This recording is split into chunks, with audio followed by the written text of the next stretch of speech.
Today I've got some very big news to cover, and you can tell because I've got a colored shirt on. That way you know this is serious. Starting with Intel being done. Intel's Core Ultra 9 285K breaks a record, the biggest GPU release is coming, and AMD's next-gen Ryzen X 3D chips beat the regular 9000 in multi-threading. This is a huge deal, these aren't just gaming CPUs anymore. Welcome everyone to Gamer Meld. Okay, it's news time, and first up for today, Intel is finally done. And by that, I mean that they're done fixing the instability issues with their 13th and 14th gen CPUs. That's right, at The Verge, it says Intel may have one less worry on its very full plate. It believes it has now fully addressed its desktop CPU instability woes with 13th and 14th gen Raptor Lake chips. Now, they then go on to state that the company says there's still no fix for processors that are already damaged. And this is very important to remember. If you're already having instability issues, your CPU is damaged. There is no software fix for hardware damage, and in this case, over time, it has damaged your hardware. Now, luckily, we do know the cause because not that long ago, we still didn't. You can see right here, it wasn't clear until now. As of August 30th, Intel was still telling us that vmin shift instability was not necessarily the root cause or the only cause of the unusual crashes we've seen with 13th and 14th gen chips. But now they do know that that is in fact the cause. You can see this is an Intel spokesperson said, quote, "Yes, we're confirming this is the cause and that it is fixed." And it's that last part that's also very important because as you can see right here, this is a part of 4 sets of mitigations that they've now shipped to fix the problem. But apparently this one is it, and you should be good. Now, moving back to that cause, while it is vmin shift instability as the root cause, they've identified 4 operating scenarios that can lead to it.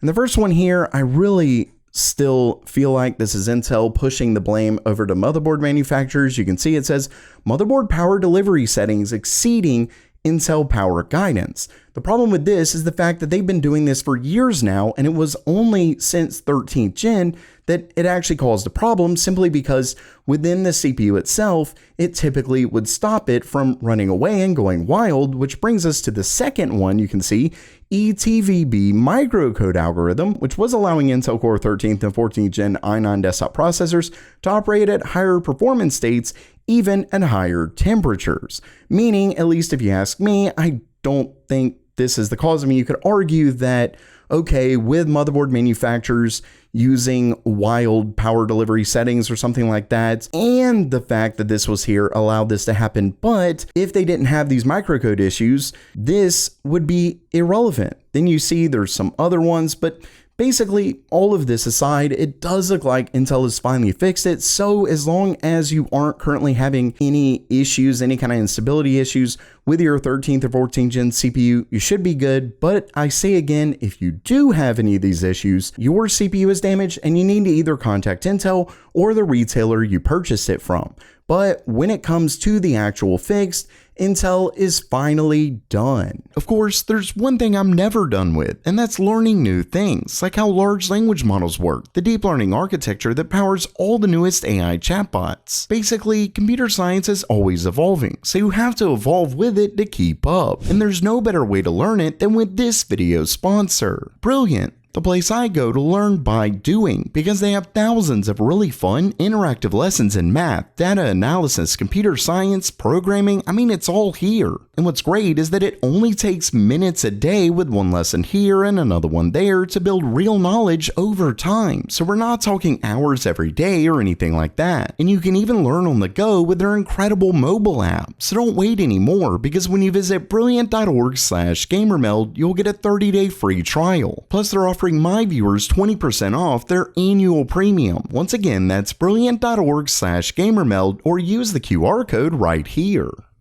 And next up for today, while sticking to Intel, as you can see, Intel's next generation desktop Core Ultra 9 285K just broke a record in the single-threaded benchmark in Passmark.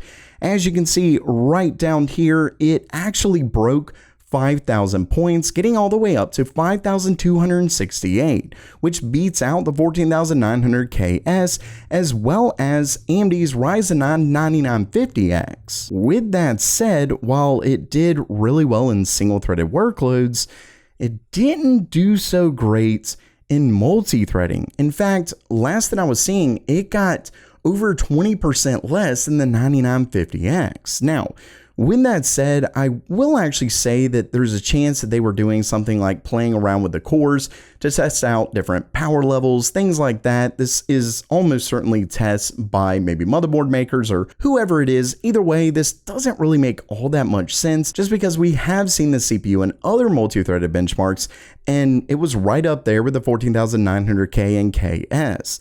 So this likely doesn't really mean all that much, though at the same time, don't forget that this next generation of CPUs are the first ones that don't come with hyper-threading. So maybe this actually hurts their multi-threading score even more than what we originally thought. I'm really not sure, but like I said, I wouldn't pay too much attention to that, but it certainly is impressive what they're doing in single core, especially when it comes to gaming, because games typically prefer higher clocks, higher single-threaded performance rather than higher multi-threading performance, just because they don't require all that many cores. Either way, it is still a little bit concerning when it comes to that multi-threaded score, but of course, time, as always, will tell. And next up, it's looking more and more like Nvidia is gearing up to release their RTX 5000 series early next year. Specifically, as you can see right here, it has officially been announced by CES that Nvidia's own CEO, Jensen Huang, will be delivering a CES 2025 keynote. And if you like being the first to know all the latest PC hardware news, make sure you subscribe to GamerMeld. Either way, as you can see right here, yes, Nvidia CEO Jensen Huang set to deliver CES 2025 keynote next-gen GPU announcements imminent. And what are those GPUs exactly? Well, let's quickly recap how seriously impressive at least the RTX 5090 is. Don't forget that this bad boy comes with 21,760 CUDA cores, which is over 32% more cores than the RTX 4090. Not only that, but this is more of an unfortunate one. It comes with a 600 watt spec. Now, we don't know for sure if this is TBP or TGP, but regardless, it's a lot. Now, really quickly, this is something I meant to discuss in the video where I talked about this, but it's seriously impressive. As you can see, although the power is increased from 450 watts to 600 watts, the card is still said to feature a 2-slot cooler. And as video card says, that could mean that we could actually see a Founders Edition card with non-standard cooling, i.e. liquid cooling. But that's actually not the most impressive part here. The really wild part is, if this is right, now don't forget that these are leaks from Kopite7Chemi, but of course this has been a very accurate leaker in the past, and if he's right, the RTX 5090 is in fact coming with a 512-bit memory bus, which means 32 gigabytes of GDDR7. So with this many cores at 600 watts and 32 gigabytes of GDDR7, the RTX 5090 is set to be one beast of a GPU. Unfortunately, when it comes to the 5080, it is a massive difference. We're talking just 10,752 CUDA cores, as well as a measly 16 gigabytes of GDDR7. Basically, it's looking like there's going to be a giant gap between the 5080 and 5090 yet again, although we have heard some rumors of a 5080 that comes with more than 16 gigabytes. We'll have to see on that one. But either way, at least for the highest end card, it's definitely looking very impressive. And lastly for today, we're finally starting to get some benchmarks for AMD's next-gen Ryzen 9000 X3D chips. Now, what's really wild about this story is the fact that, yeah, we're getting benchmarks, but you'd think the most interesting ones would be for gaming. But in fact, these are actually for Cinebench R23, and they're way more wild than probably any gaming benchmark that we're likely to see from these. And the reason why is because this multi-threaded score actually actually beats AMD's regular Ryzen 9000 CPUs. As you can see right down here, this does come, I will say this does come from a newer leaker, but as you can see by video cards, this is the same person who leaked Ryzen 9000 slides shortly before AMD made them official. So this is clearly someone who does have some inside information, and like I said, this is really wild. As you can see, according to this, the 8-core Ryzen 9000 X3D on Cinebench got a single core score of 2145 and a multi-core score of 23,315. Then we have the 16-core 9000 X3D, which gets a single core score of 2245 and a multi-core score of 42,375. Now, the reason this is so interesting is because this multi-core score, both of these for the 9800 X3D as well as 9950 X3D, actually beats the multi-threaded score of the regular non-X3D Ryzen 9000 CPUs.